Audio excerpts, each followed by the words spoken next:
Bonjour, bonsoir, bienvenue sur la chaîne de l'immigration et de l'entrepreneuriat.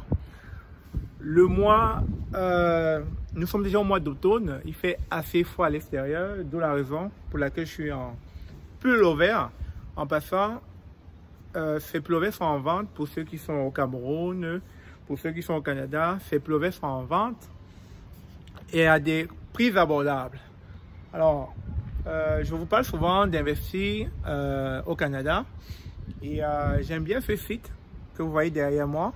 Je trouve que ça veut dire, si on avait la capacité d'entretenir nos bâtiments, pour ceux qui vont reconnaître les lieux que je vais citer, Bonamou Sadi, Cité de Palmiers, ce ne serait pas différent de ces immeubles que vous voyez en arrière. Là. Ce ne serait pas différent. Ce serait quasiment pareil. Mais seulement, c'est qu'avec le temps, on ne les a pas entretenus, ça s'est délabré, etc. Et puis, voilà, ça n'a plus le côté esthétique que cela avait à mon enfance. Parce que quand j'ai évolué à Bonamou Sadi, quand j'avais 7 ans, 8 ans, c'était vraiment comme ça, en partant. Il n'y avait rien à envier au Canada. Mais aujourd'hui, avec le temps, ça s'est délabré. Pourquoi? Tout simplement parce qu'il n'y a pas d'entretien. Alors, qu'est-ce qui nous manque? Qu'est-ce qui manque à certains pays en Afrique de pouvoir faire la même chose? Qu'est-ce qui nous manque? Regardez. Regardez, ça l'est beau, ça l'est bien entretenu, ça l'est propre. Il y a de la végétation au milieu. Il y a cet esprit valoriser la végétation, etc. Donc, franchement, je vous pose la question. Qu'est-ce qui nous manque pour pouvoir reproduire la même chose chez nous? Parce que quand je regarde, c'est juste des maisons. Hein. Rien de particulier, rien d'anormal, rien d'extra. C'est pas une technologie, ça. C'est juste une maison. Alors, qu'est-ce qui nous manque? Donc, pour ceux qui sont dans le milieu de la construction, pour ceux qui sont, comment on veut dire ça, des amoureux de la construction, franchement, je pense que on gagnerait à rendre notre environnement beau, propre, attirant, attrayant, pour ne pas avoir à envier ou bien pour ne pas avoir à se dire qu'ailleurs c'est mieux, ailleurs c'est meilleur, etc. Parce que c'est ce genre d'image qui nous leurre, c'est ce genre d'image qu'on voit tout le temps et qui donne l'impression que le Canada est mieux qu'ailleurs.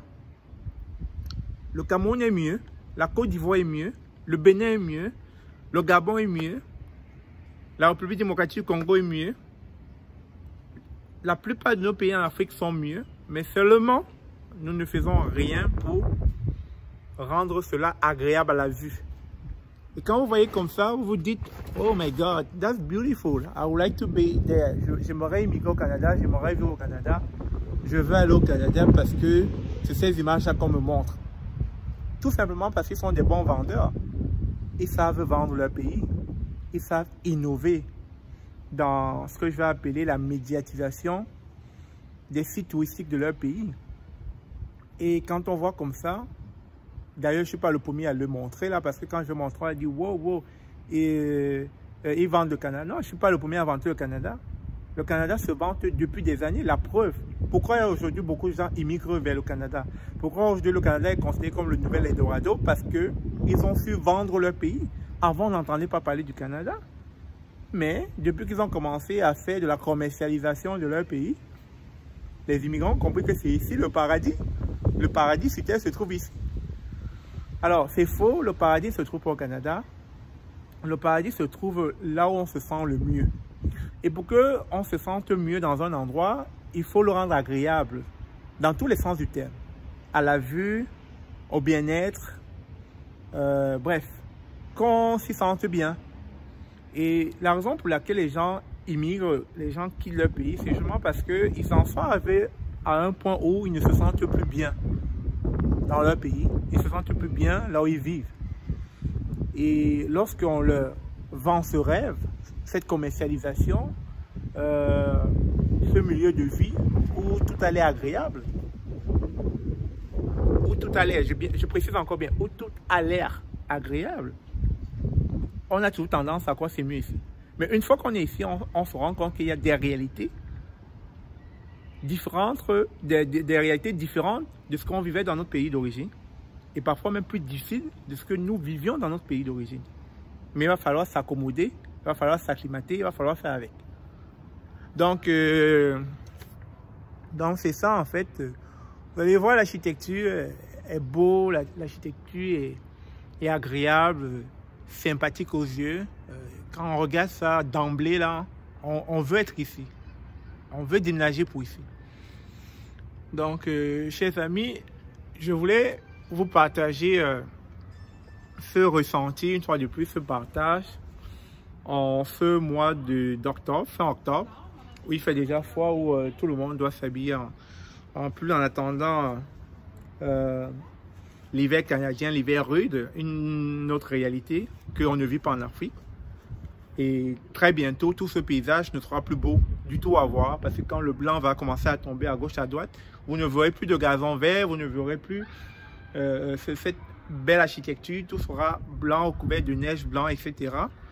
Et au bout de 4 mois, on va commencer à frelotter, à frissonner, à grelotter, qu'on n'en voudra plus de cette neige-là, parce que quand ça met trop long, ce n'est plus bon. Donc c'est ça, cette réalité que on n'ose peut-être pas montrer très souvent. Et quand on arrive ici, on croit que au Canada, c'est toujours comme ça pendant les 12 mois de l'année. Mais on oublie qu'il y a l'hiver. Il y a un hiver rude qui arrive à grands pas. Donc voilà, chers amis, c'est un peu ça. Je voulais partager avec vous cette belle architecture. Cette architecture qui montre le Canada dans ses meilleurs jours, dans ses beaux jours. L'acidité au niveau des habitants, au niveau des conducteurs, au niveau des piétons. C'est-à-dire au niveau du piéton, vous ne verrez pas de saleté par terre. Il y a une certaine discipline qui est faite au niveau des locataires. Vous voyez, chacun va entretenir la devanture de chez lui. Vous voyez l'assiduité, la discipline au niveau des conducteurs qui vont bien garer comme il faut, dans le bon sens, les véhicules. Au niveau du paysage, l'entretien du paysage qui est fait par ceux qui sont supposés entretenir les immeubles. Donc, vous voyez un peu les différentes sphères du Canada au quotidien, qui montrent que tout est fait en amont pour rendre ce pays beau, pour rendre ce pays agréable à la vue. Et donc voilà, je vous faisais cette petite visite guidée, une fois de plus en vlog, pour vous donner un aperçu de ce qui nous fait tout le temps tomber dans ce beau petit piège, comme quoi lorsqu'on voit ce genre d'architecture, on se dit waouh, c'est là-bas qu'on veut être, c'est là-bas qu'on veut vivre, c'est mieux là-bas. Et pourtant, on peut reproduire la même chose chez nous, on peut reproduire la même chose dans nos pays en Afrique, mais seulement je pense que ça part d'une volonté commune.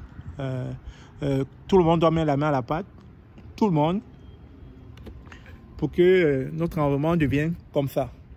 Donc sur ce, les amis, j'espère que vous avez aimé la vidéo comme toujours. C'était pas un ras-le-bol, c'était un partage comme toujours. Et sur ce, merci d'avoir suivi. On se dit à très bientôt. Au revoir.